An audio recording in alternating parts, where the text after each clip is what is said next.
Hey folks, Barry from Grez Guitars here to talk about the Grand Tour and what makes it tick. Outwardly, you can pretty much see it's a 15-inch archtop, 2-inch body depth, 16th fret neck attachment for a little better access. That has a flat back, carved spruce top. All that's fairly straightforward. The spruce top is carved, parallel tone bars. Pickup configurations can change as required. This could be redwood, could be cedar, could be spruce. I think people generally understand what the carved top does. We don't need to talk about that so much. What really makes this tick is the way the back is designed. So here's a body assembly in Honduran mahogany. Much like my Mendocino, it's carved out of a giant single billet. So there's not a lot of glue joints going on here. It's kind of a good resonant piece of wood. So normally when you take an archtop like this and you shrink its body depth and its size, you're losing a lot of air volume. And that air volume is something that we would generally depend on to get the low frequency resonance right on the instrument. And just as a general point, most acoustic instruments, be they cellos or violins or steel string acoustic guitars or archtop guitars, will have a primary body resonance somewhere within a whole step or two of the lowest note the instrument will generate. So if you tap on the body, you hear a bong, and if you work up and down the frets, you'll see that corresponds to something very, very low. So the resonance of the top, the back, and the air chamber together are supporting those lower notes. In this little tiny archtop, there's not enough air to do that job. It just cannot resonate that low. So the second approach would be then to start thinning the back.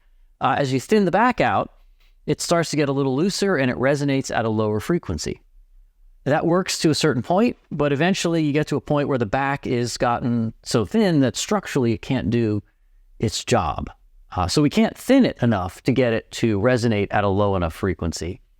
So instead, what we're doing is stealing something from the loudspeaker world, something that I think of as a sprung mass resonance, very much like the way a speaker cone works. If you boil a speaker cone, a woofer specifically, down to a few simple components, you have a suspension, be it the spider and the surround, and a mass, which is really the cone and the voice coil and the voice coil former. So you have a mass and a suspension, and that forms a spring and a resonant system.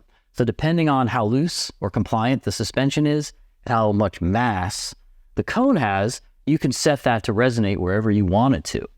So I've done the same with these new Grand Tours.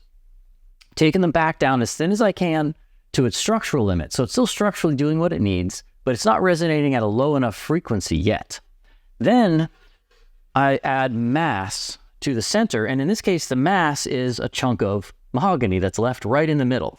It's important that this is in the middle, surrounded by a fairly loose back so that it can resonate. If we were to take the same amount of mass, spread it out over the whole back evenly, of course, the mass of the back would remain the same, but because it's evenly distributed, the stiffness of the back would increase and its resonance would go up, not down like we're trying to do here. So with this, I can actually tune how this back resonates based on how much mass I'm adding here. We can even carve away some of this mass to fine tune it to get the resonance where we want. And if I tap on this, you can hear that it's a very low note. This is really resonating way down at like a low G or something like that. Here's another body. This one happens to be out of basswood, but the same idea and slightly different sound, but still very, very low. We're going to offer this with a basswood body and a maple neck and a Honduran mahogany and a Honduran mahogany neck, and they'll have two slightly different tonalities. But the big thing is that we take this body and we force it to resonate super low by a mechanical resonance, a sprung mass, this mass in the middle of the back. And then once it's assembled, we get something like this that, again, we can listen to. If you've ever tapped on an archtop, in its raw form or had the opportunity to, you would know that that's what a big archtop sounds like, not a little tiny archtop.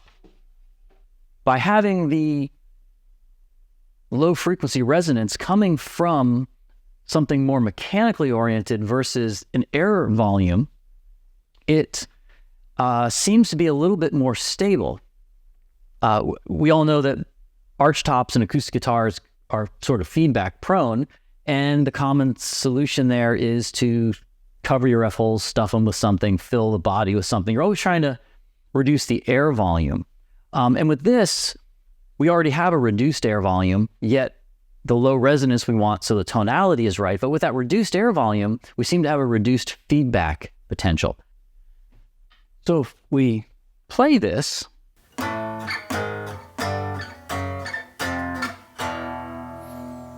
so even though this is a very thin body, those low notes are very uniform and they hold up really well. They don't vanish on you and become plinky as you go down in frequency. So there you have a little bit about what makes the Grand Tour tick. Sprung mass resonance. It's an approach you don't normally see in the guitar world. Turns out to be very, very effective. Thanks for watching. See you later.